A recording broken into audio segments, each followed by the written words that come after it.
want to start where we were kind of talking about the press conference about NIL, transfer portal. First of all, how do you keep entitlement out of your program with so much entitlement with these kids? Once they get recruited, they get told everything they want to hear, and then they get a bag of money is what the perception is. How do you keep that entitlement out of here? Well, I learned a long time ago, Will, if you don't want problems, don't recruit them. I don't recruit entitlement kids. Emmanuel Sharp's father was his high school coach. He was a tough, demanding coach. Milo Zuzan's father was his high school coach. Most of our guys play for really good high school coaches or prep school coaches. They're used to being coached. But when they see us every day, whether it's John Houston, Alan Bishop, Anthony Goldwire, Bilal Batley, the guys that people don't know about, they're as much an extension of me and our culture as anybody. Our culture is not entitlement. So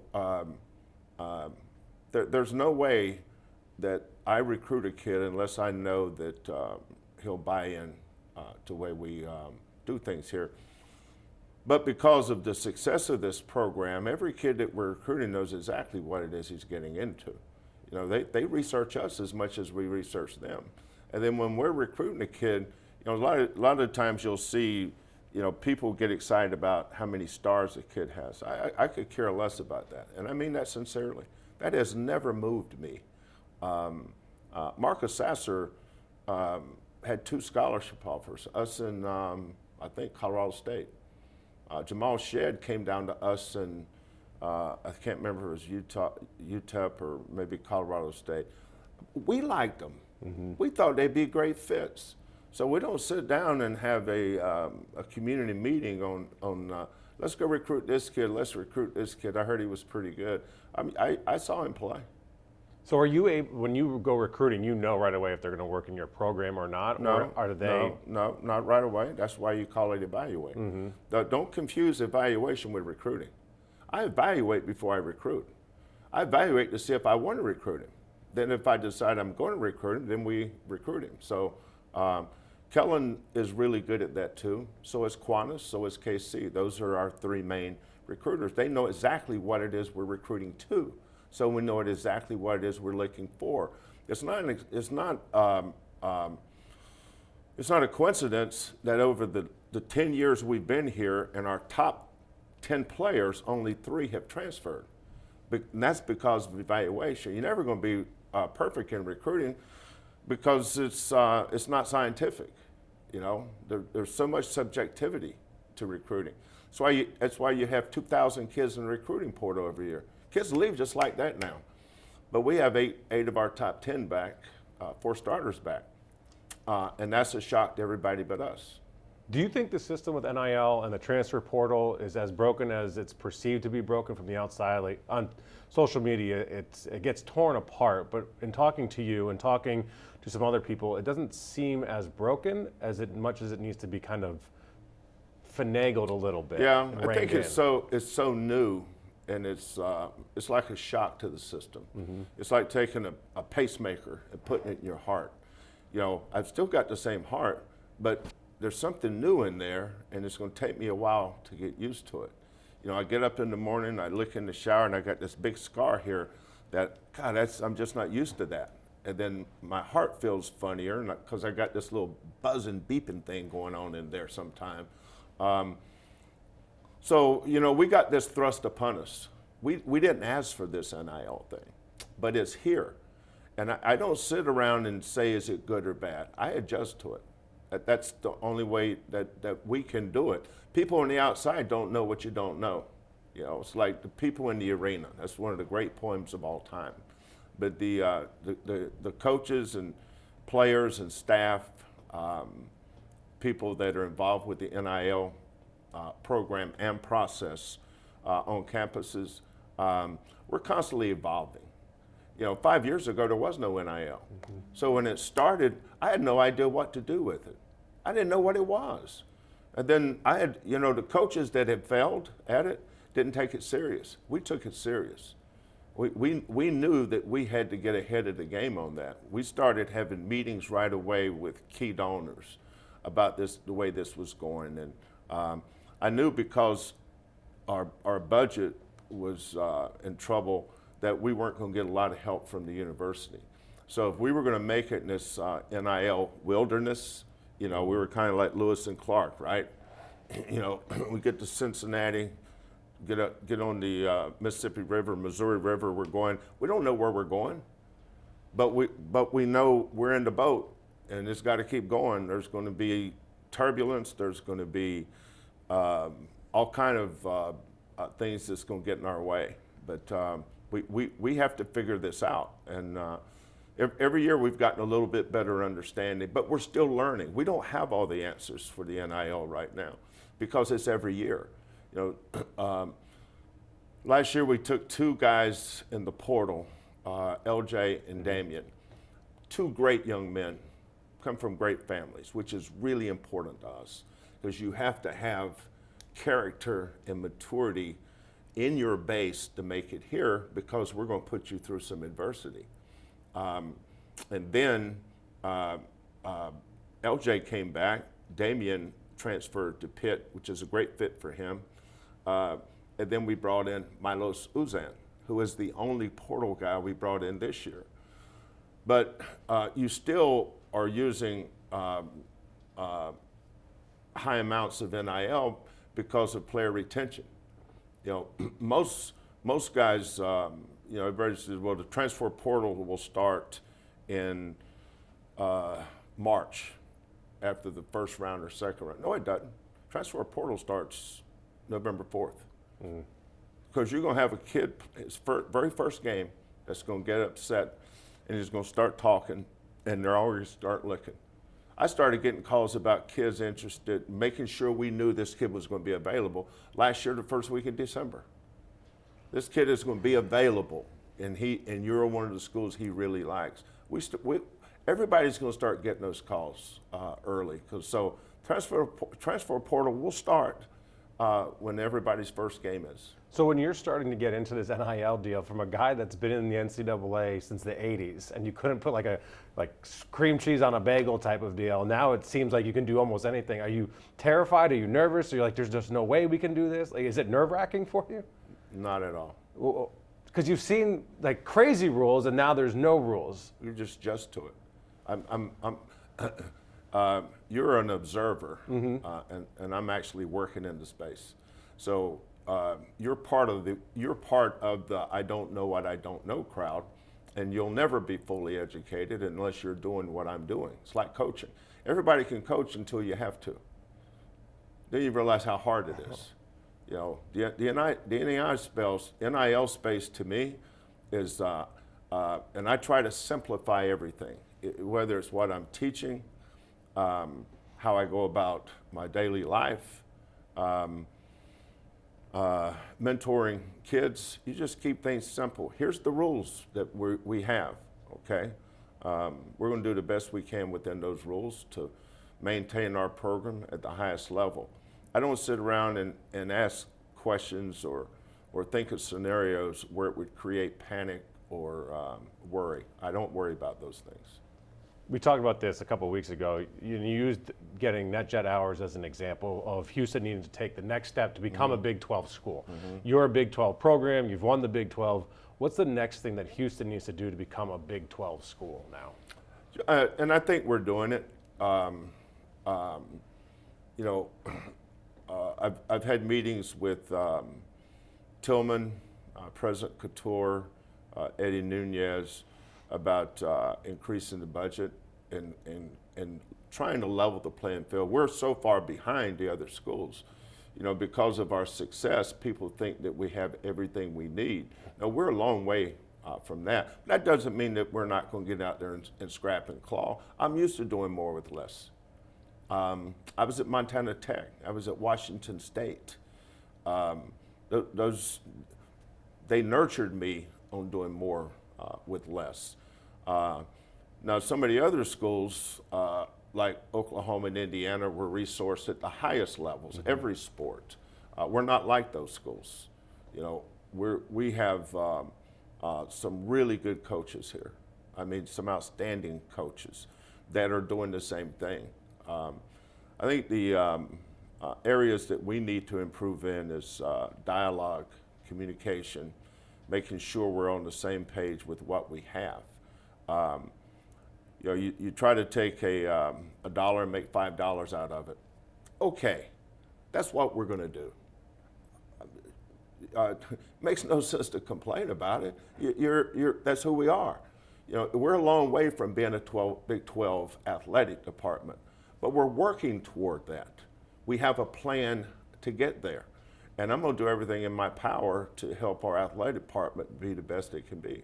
In the world of this transfer portal and not having everything that you see out there, have you ever thought about, like, well, maybe this isn't the spot for me. Maybe, you know, other opportunities are out there for me. Never. And so then why not? Why Houston? Why stay? I don't mess with happy, man. There's a lot of schools that have contacted me. There's a lot of NBA organizations that have contacted me. They want what we have. We have it. Why would I leave a school that has it? What is it? You define it for me. What do we have? When you see our basketball program, what do you see? I see a team that plays defense, Not that's a coached team, well. not a team, a program. A program that is coached well, but that doesn't have that entitlement. They're good kids, and obviously the Wins. Success. No, not obvious success. Success. Well, Success. It's obvious when you look at it all. Yeah. Well, don't be one of these nearsighted people that define your success on only one thing, winning a national championship. If that's the case, then you're going to be disappointed more often than not. We have a program that over the last 7 or 8 years has competed as a top 5 program in the country. Top 5 in the country over a 7 or 8 year period. It might be 6 or 7 years. But that's what the other schools want. They want what we have. Mm-hmm. Not very many schools have this, but we have it. So why would I leave it to go to a school that doesn't have it? I like what we have going here. Is it perfect? Of course not. But my wife, my 2 children, Kellen and Lauren, my 2 grandkids, everybody in our program is either a former manager or former player or has some connection to me where I don't have to look at a resume or take a phone call and people tell me who's going to be good for us. You don't know who's going to be good for me. That's why when I hire a manager, I'm evaluating him every day. And then they move from here to the NBA. I got guys with the Sacramento Kings, Toronto Raptors, San Antonio Spurs that started as managers here. We moved into administrative level positions. They learned leadership and they moved on. So that's what our program is here. I'm not giving that to somebody else. I'm not turning that over to somebody else. To me, the best program in the country for Kelvin Sampson is the University of Houston. And that's why I love the city. I love the upward trajectory of our program. We're not done growing. If that was the case, if I thought that we had reached the highest level, then I would either retire or move on somewhere else. But we're still growing here. That's why last summer we had a $6 million renovation of our 2nd floor, which is our players' floor. 3rd floor is coaches and organizational stuff. 1st floor is player development. Weight room, training room, and basketball development center floor. Not practice facility, development center. That's where we develop our student athletes on this 1st floor. So you should always be trying to figure out how you can get better. And I remember telling Mac and Hunter this when I first got here, is that every 5 years we need to renovate. We need to see what's on the cutting edge. What is the best programs in the country doing? Those are the people I'm trying to catch. The other people, they sit with their head in the sand, hoping they don't have to do something more because we don't have the resources. Whether we have the resources or not. And it's been obvious to me that the athletic department can only do certain things for us. So we have to go outsource. We've got great donors that have gone out of their way to help me independent of anybody else. So just because you get a no here or we can't here, okay, what are we going to do? Just accept losing? No, you go find somebody else that can help you, and that's what we've done. Our success is not just because of us; it's because a lot of people have sacrificed and helped us, and I so desperately want to call out their names right now, but you can. But I'll miss somebody and I don't want to upset anybody, but just say this: there's people outside the athletic department that has had a major impact on our success, and I so appreciate that. We couldn't be here without them. You touched on something there that was actually one of my questions. Is to evaluate a program, whether it has a national championship or not, you would be remiss and you would miss so much of the success that's truly happening to make these boys become men in society. Yeah. How much does a national championship drive you? Does it drive you? Has it ever driven you? Well, I think all the young coaches, when you get in, you're a little naive, you're a little blissful, if you will. That's what you want to do one day. I used to go to all the Final Fours when I was a young coach. A lot of times I'd go by myself because I didn't have we didn't have money. I mean, my first 2 years at Washington State, my first contract was 2 years for $82,000. That's $41,000 a year. So you just learn to do more with less. You know, if you've never had it, you don't miss it. Mm-hmm. I didn't know we didn't have money. We never had it, so I didn't know what I was missing. As we've moved on, you get to a place in your career where you realize that there's so many things outside your control. You know, I used to say we're all a sprained ankle away from mediocrity. Sometimes you're a sprained ankle away from a national championship too. I thought in 2002 we had the best team in the country, and we had an injury, fluke injury. Has nothing to do with anything other than sometimes a guy runs a red light. You know, just. Are those moments something you get over? Like, how do you handle you that? think about it, but it's out of your control. Mm-hmm. You know, and I've learned not to worry about things out of my control. I mean, I see every day where there's fatalities that, you know, a plane crashed and something fell down and burned the house down. You know, how do you explain that? How do you explain Jamal driving to the layup for a floater and comes down and then as he's getting ready to put his right foot down, one of the other players' foot just slides under it ever so slightly enough for him to flip his ankle? How do you explain that? Even though I'm disappointed at the moment, I don't get up at night worried about it. I'm more excited to go see my grandkids after practice some days, and I'm worried about whether or not I'm going to win a national championship. How have you seen either college athletics change over the last 40 some odd years since you've been coaching, the kid that you're coaching change? What have you seen change the most over the course of your career? Because a lot gets made of these kids, like they're all spoiled or whatever. Now, I don't know if that's true or not. Well, I go way back. I mean, when I was a head coach, there was no shot clock. There was no three-point line. I mean, I go way back. I was a head coach when I was 25 years old. So that's, I'm not sure you understand the depth of the question you're asking me. So the game has completely changed. I remember no shot clock. I remember the 45-second shot clock. Then I remember the 35-second shot clock. And now we're at 30. So the game has completely changed. It used to be everything, you had to pass the ball 5 times before you take a shot. God forbid the three-point line. No, that's a bad shot. Now every shot seems like it's a three-point shot. So the game has changed immensely. But the one thing I've noticed, though, Will, is kids want to be coached. They do. They do. And I think our program's a great example. I have great young men. They have great parents. Elvin and Lisa Shedd, Fabian and Audra White, here I go naming a bunch of guys. I still get chills when I get out of the blue text. I got it out of the blue text the other day from Reggie Cheney's mom, Dejan Giroux's mother.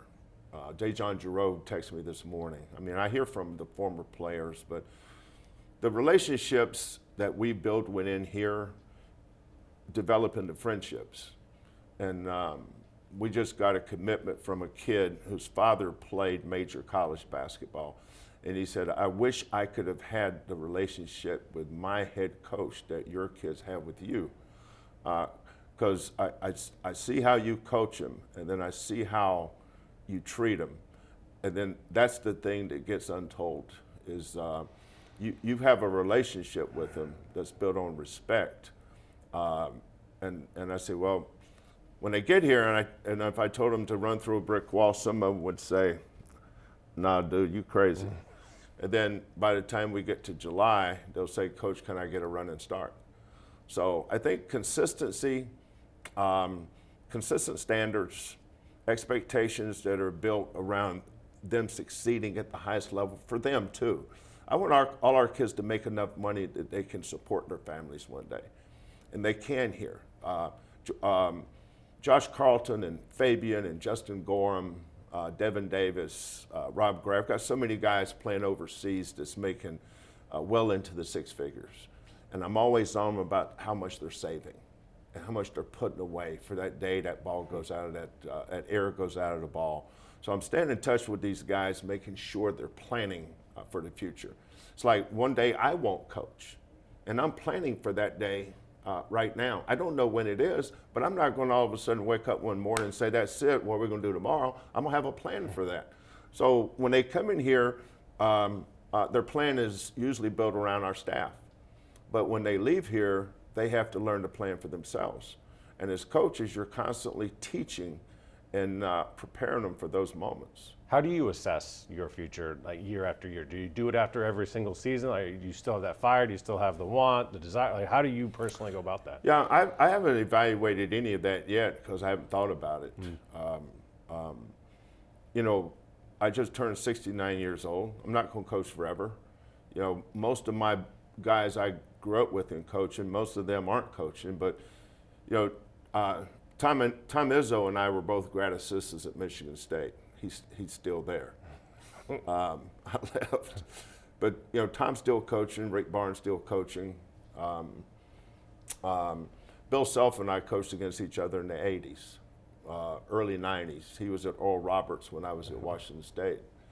So, you know, and I've got a lot of good coaches, you know, the guys that are at my age. But, you know, Will, I remember when I was 31 years old, thank God I can still remember that, but I remember them doing an article about me. I don't know who it was, but they said I was the youngest coach in Division I basketball at 31 years old. And I remember making a remark that I don't know that that's the goal. I think the goal is to be the oldest coach in Division I basketball. I said that 38 years ago. Well, 38 years later, I'm still doing it, but I still have a passion for helping people. You know, when you say you're doing it so you can win a national championship, that is so far beyond the way I think. That's so selfish in my eyes.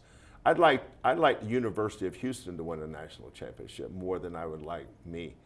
You know, I'll be gone one day, but that would remain forever for the University of Houston, and we have some great fans here. Walking into that Fertitta Center every night has been one of the thrills of my career. That place gets lit. I think back to the old days. You know, people forget we played 19 games at Texas Southern. We're 19-0, by the way. But we played 19 games over there, and most of the time that gym was empty. Nobody came to see us play. Our first 2 or 3 years, way more empty seats than seats that were filled. So there's generations of kids, though. You know, Fabian White went to 4 straight NCAA tournaments. Jaywan's gone to 4. Every kid that's been here the last 6, 7 years have gone. Every year is a success. So there's a generation of students that are coming along that don't remember when we were losing. Our fans do, though. And those are the fans I want to win a national championship for, more so for them than me. I don't need a national championship to find anything for me. You know, I love my family too much. I love coaching too much. I love seeing our kids go on and succeed. I love seeing my assistant coaches go on and have great careers than to worry about whether I won one or not. But you know, this school has great pride. We have great fans. We have a great fan base. You know, it's been a thrill of a lifetime for me to coach here at the University of Houston. Is there a shot or a moment or a game or anything that you just can never shake or always remember, good or bad? Well, there's so something many. probably came to There's so many. There's so many both ways. The one that I choose to remember is the one Rob Gray made against San Diego State. That got us our first NCAA tournament win. We're very blessed to win that game. That's awesome. Thanks, Coach. I appreciate your time. Thanks for doing this. That was fun.